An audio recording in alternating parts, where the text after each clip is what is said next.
Medieval punishments, marks of shame. In the Middle Ages, justice was not silent nor private. It was a spectacle, a theater of pain and humiliation meant to remind the crowd that law was written in blood and obedience carved in flesh. Execution ended life, but punishment, true punishment, was meant to last, to break the body, scar the face, and brand the soul. The square was its stage. In the heart of every town, where merchants shouted and children played, stood the pillory, a heavy wooden frame with holes for the head and hands, where the condemned were locked in place like beasts in a trap.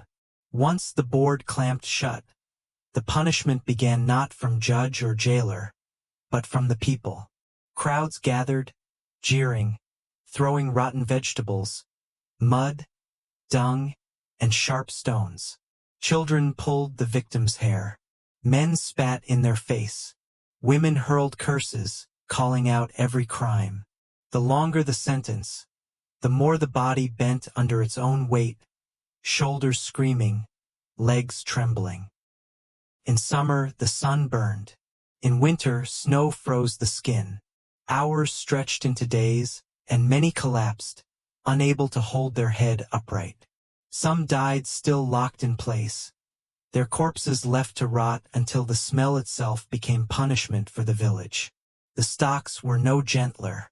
Instead of head and arms, the ankles were trapped, forcing the criminal to sit helpless on the ground. Rain soaked them, mud seeped into their clothes, vermin crawled across their legs. Passers-by kicked at their ribs or urinated on their faces. Dogs bit their feet while the crowd laughed. To be locked in stocks overnight was nearly a death sentence in itself. But humiliation alone was not always enough. The body itself was marked, scarred, mutilated to carry punishment forever. A thief might escape the noose, but he would not escape the brand. Red-hot irons seared his flesh. An open palm burned with the letter T for thief. A forehead scorched for murder. A cheek branded so all would see his crime the moment he entered a market. Branded men and women were living warnings, cursed to carry their shame wherever they walked. The skin healed, but the mark never faded, a scar that screamed louder than words.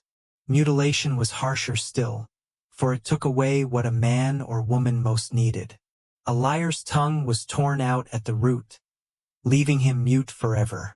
A thief's hands were hacked off at the wrist, stumps wrapped in filthy rags, leaving him to beg for scraps. Spies and traitors were blinded with red-hot irons, their eyes bursting, their world reduced to eternal darkness. Women accused of adultery often had their noses or ears cut away. The disfigurement meant no man would look at them again. These were punishments that did not kill the body but murdered the future, reducing lives to misery, mockery, and despair. Others were punished with drowning. The ducking stool was a chair fixed to a long wooden beam. Women accused of gossip, witchcraft, or disobedience were tied to it, paraded through the town, then plunged into rivers again and again.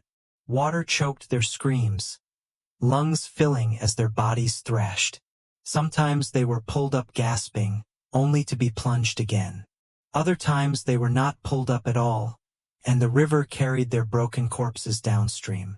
It was called justice, but it was little more than slow execution by water. Whipping posts stood in nearly every village. The condemned were stripped to the waist, tied tight, and lashed until the flesh split open. The sound of leather striking skin echoed through the square, mingling with screams and jeers. Blood streaked across their back, dripping onto the stones below. Sometimes the number of lashes was so high that bone showed through torn muscle. Some fainted after the first dozen, only to be revived with water so the punishment could continue. Scars remained forever, not just reminders, but open announcements of guilt.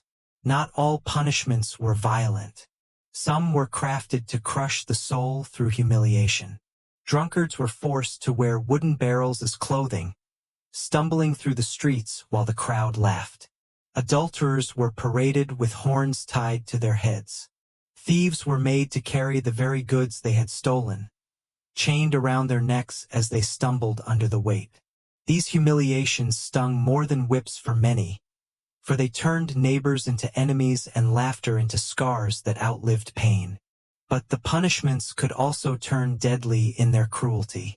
Some criminals were forced to run the gauntlet, walking between two rows of men armed with clubs, sticks, or whips, who beat them mercilessly as they passed. Few reached the end alive. Others were thrown into cages and hung from city gates, left to starve while crows picked at their flesh. Some were tied to carts and dragged through the streets, their bodies breaking against the cobblestones until little was left but a trail of blood. Every punishment was public. This was no accident. The medieval world believed that fear was the strongest law. A man branded, a woman mutilated, a thief whipped bloody in the square. These were not only punishments but lessons, burned into the minds of every watching child, every kneeling peasant, every trembling sinner. It was the church that blessed these acts, calling them merciful compared to eternal damnation.